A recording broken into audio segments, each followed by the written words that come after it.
जय श्री राम दोस्तों।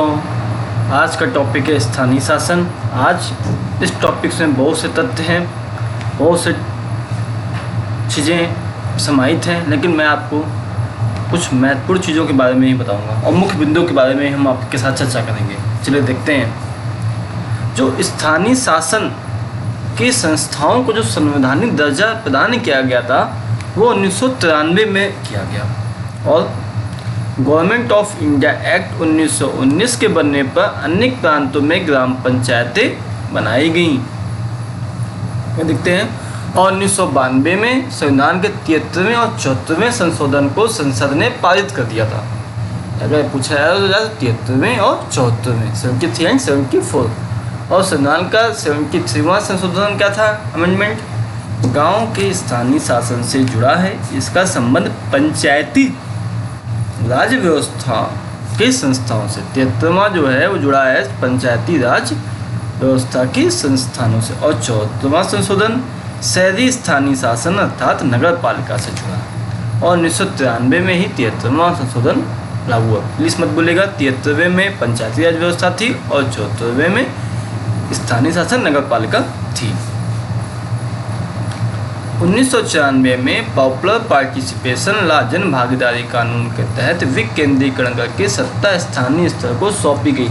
इसलिए किया गया क्योंकि राज्य स्तर और देश स्तर पे चीज़ें पास होती थी लेकिन वो समान लोगों को नहीं पहुंच पाते। तो कहा भैया तुम भी कुछ करो, तो उनको अधिकार दे दिए गए कि आप ये सब करेंगे तो हम उसको स्वीकृति दे देंगे। देखते नहीं, पार्षद ने काम करवा दिया, लाइटें लगवा दी, सड़कें बनवा दी, चीज़ करवा दी, तो वो स्थानीय शासन है। ग्राम पंचायतों ने अच्छा काम करवा दिया, बच्चों के स्कूल के लिए मिड डे मील सही तरह से काम कर रहा है, लोगों के लिए सुविधाएं हो रही हैं, ग्राम विकास आवास योजना को उनको लाभ मिल रहा है, इस प्रकार से। और 74वें संशोधन में संविधान के 73वें संशोधन का ही दोहराव था, लेकिन यह संशोधन शहरी इलाकों में था। तो 73वां था वो गाँव के इलाकों में था अर्थात ग्राम पंचायत के लिए था, और 74वां शहरी इलाकों में था अर्थात नगर पालिका में था। और भारत की जनसंख्या में 16.2% अनुसूचित जाति, 18.2% अनुसूचित जनजाति है। ये आंकड़ा कम से इसमें चिन्ह होता रहता है। और बोलिविया में 314 नगर पालिकाएँ हैं और नगर पालिकाओं की अगुवाई जनता द्वारा निर्वाचित महापौर करते। इन्हें प्रेसिडेंट म्यूनिसिपल भी कहा जाता है। अरे महापौर माया की प्रमिला पांडे हैं। अब महापौर के साथ एक नगर पालिका परिषद कैबिल्डो होता है। क्या होता है? कैबिल्डो।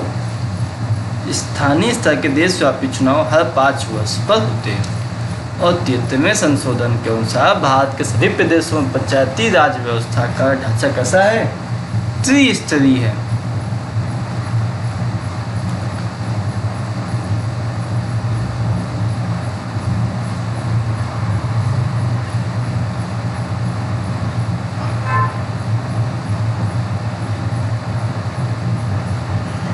मैंने आपसे कहा कि मैं आपको टू द पॉइंट ही समझाऊंगा जो जरूरी है।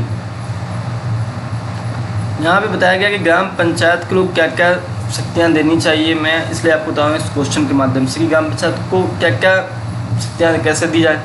ग्राम पंचायत के लिए उपभोक्ता योजना की सफलता के लिए निम्न शक्तियाँ प्रदान की गई। क्या पूछते हैं? शिक्षा के क्षेत्र में विकास। शिक्षा के विकास के क्षेत्र में अत्यंत आवश्यक है। शिक्षा प्राप्ति के बाद ही नागरिक अपने अधिकारों कर्तव्यों को जान सकेंगे तथा जन भागीदारी करेंगे। स्वास्थ्य के विकास के क्षेत्र में ग्रामों में स्वास्थ्य शिक्षा स्वास्थ्य सुविधाओं का प्राय अभाव रहता है। इस क्षेत्र में ग्राम पंचायत की अहम भूमिका होती है जो अपेक्षित शक्तियाँ प्रदान की गई। शिक्षा के विकास के क्षेत्र में, स्वास्थ्य के विकास के क्षेत्र में, कृषि के विकास के क्षेत्र में, पैदावार को बाजार तक ले जाने के बारे में जानकारी देना, ये सब ग्राम पंचायतों को शक्तियाँ प्रदान की गई। और क्या?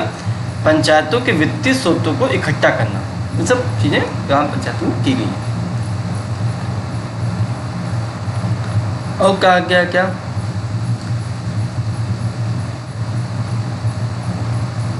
सामाजिक रूप से कमजोर वर्गों के लिए संशोधन के 73वें संशोधन में आरक्षण के क्या प्रावधान है और इन प्रावधानों से ग्रामीण स्तर के नेतृत्व का खाका किस तरह बदला? बहुत अच्छी बात है। 73वें संशोधन में आरक्षण के भी प्रावधान किए गए थे कि अनुसूचित जाति के लोगों के लिए, महिलाओं के लिए कुछ सीटें प्रत्येक वर्ग के लिए 1/3 सीटें आरक्षित कर दी गई। और यह आरक्षण ग्राम पंचायतों, पंचायत समितियों, जिला परिषद में सदस्यों व पदों में किया गया। इस आरक्षण से महिलाओं की व अनुसूचित जाति के लोगों की स्थिति में सम्मानजनक परिवर्तन हुआ है। अच्छा स्टेप था गवर्नमेंट का ये, क्योंकि मानो आज ब्राह्मण का ये है तो 5 साल रहे फिर ब्राह्मण ही से रहेंगे, तो भैया कौन सी बात है, दूसरी जाति को हो ही नहीं पा रहा है, उनको उनका कुछ भला ही नहीं हो पा रहा है उस वर्ग का, तो ये प्रॉब्लम आ रही थी। आज क्या है, दलित भी है, अनुसूचित जाति भी है, जनजाति भी है, तो इससे ये हुआ कि भैया सभी का मौका लगेगा, सभी कुछ ना कुछ करेंगे, किसी एक का वर्चस्व नहीं रहेगा। महिलाओं को भागीदारी दे दी गई कि कोई महिला है कि हम कर सकते हैं, हम करना चाहते हैं, पुरुषों पे आश्रित नहीं रहेंगी, खुद भी करेंगी। महिलाओं की परेशानियों को समझती हैं और उसको सॉल्व करने की कोशिश करती हैं। हाँ, तो इसलिए ये सब चीज़ें की गई, और वो किसके द्वारा की गई, 73वें संशोधन के द्वारा। वही सब चीज़ें हैं जो बता चुका हूँ मैं।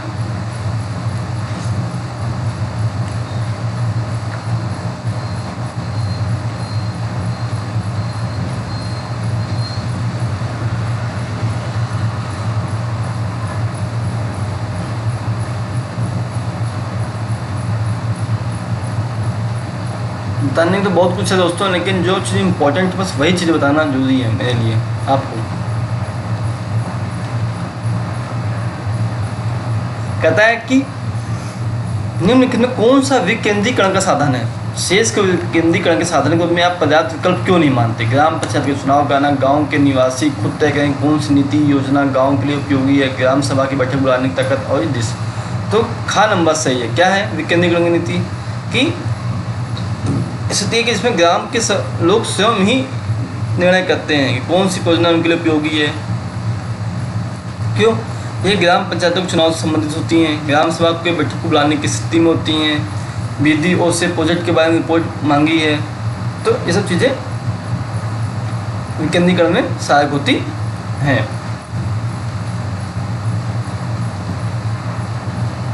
अब देखिए स्थानीय शासन से क्या अभिप्राय है और किस प्रकार से आम नागरिकों को फायदा पहुंचाता है।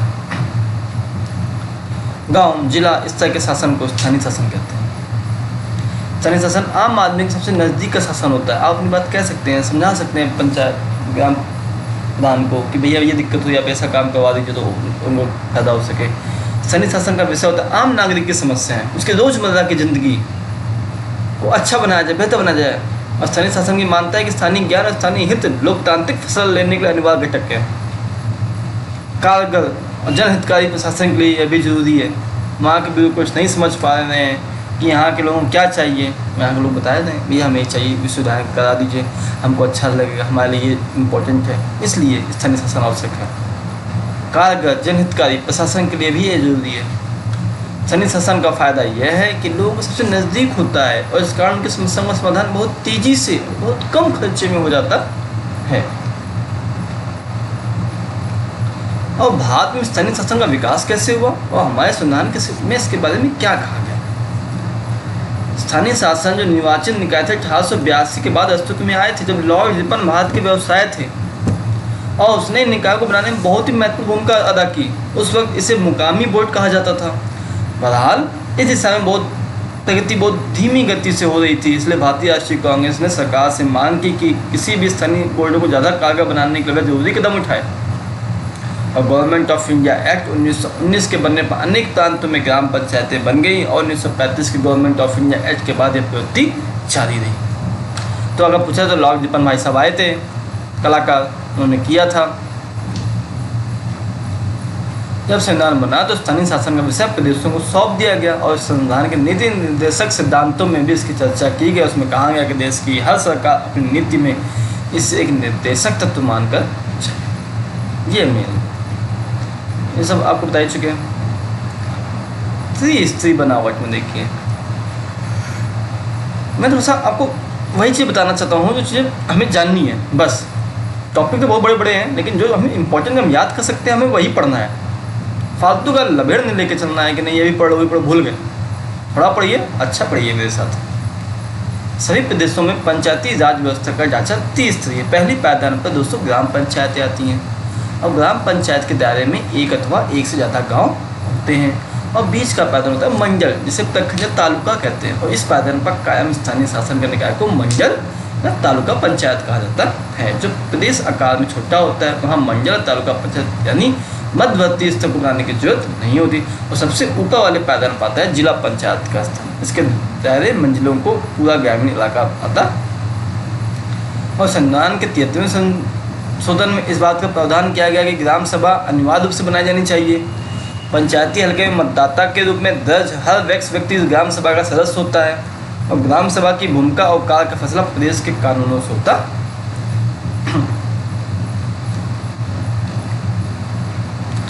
चुनाव कैसे होता है ग्राम पंचायतों का?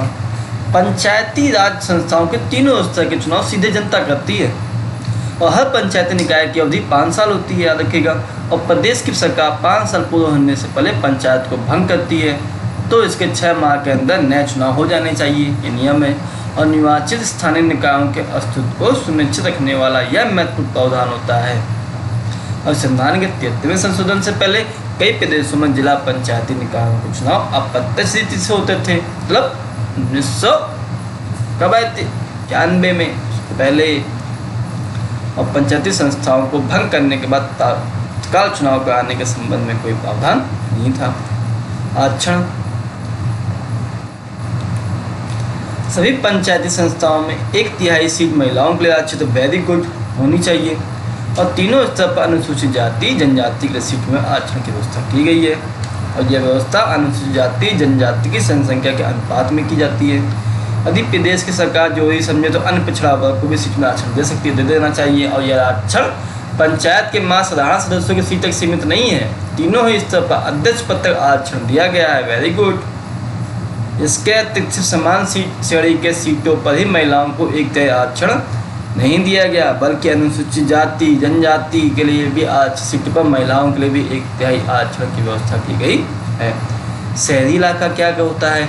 भारत की जनगणना में शहरी इलाके की व्यवस्था को जरूरी मानते हुए बताया कि ऐसे इलाकों में कम से कम 5,000 की जनसंख्या हो, इस इलाके में कामकाजी पुरुषों में कम से कम 75% खेती बाड़ी के काम से अलग माने जाने वाले हों, जनसंख्या का घनत्व कम से कम 400 व्यक्ति प्रति वर्ग किलोमीटर। महिलाओं के लिए आरक्षण क्या है हो चुका है।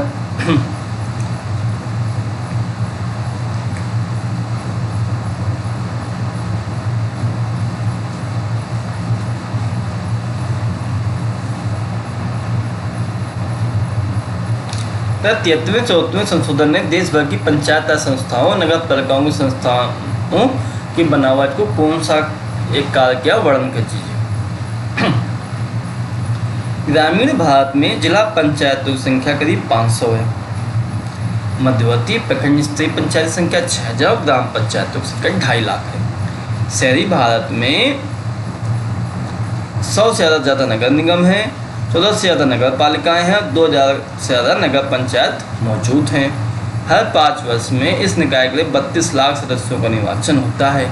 यदि प्रदेशों की विधानसभा तथा संसद को एक साथ रखकर देखें तो इनमें निर्वाचित जनप्रतिनिधियों की संख्या कम से कम 5000 से कम बैठती है। स्थानीय निकायों के चुनाव के कारण निर्वाचित जनप्रतिनिधियों की संख्या में भारी इजाफा हुआ है। ये महिलाओं के लिए। ठीक है दोस्तों, आज का टॉपिक यहीं मैं ख़त्म करता हूँ। जय हिंद, जय भारत और देखते रहिए, मेरे साथ बने रहिए।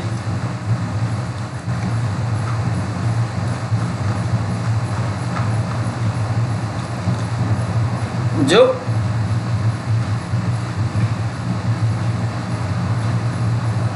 जैसे देखिए 1992 में 73वां जो संशोधन आया उसके द्वारा ऐसा किया गया।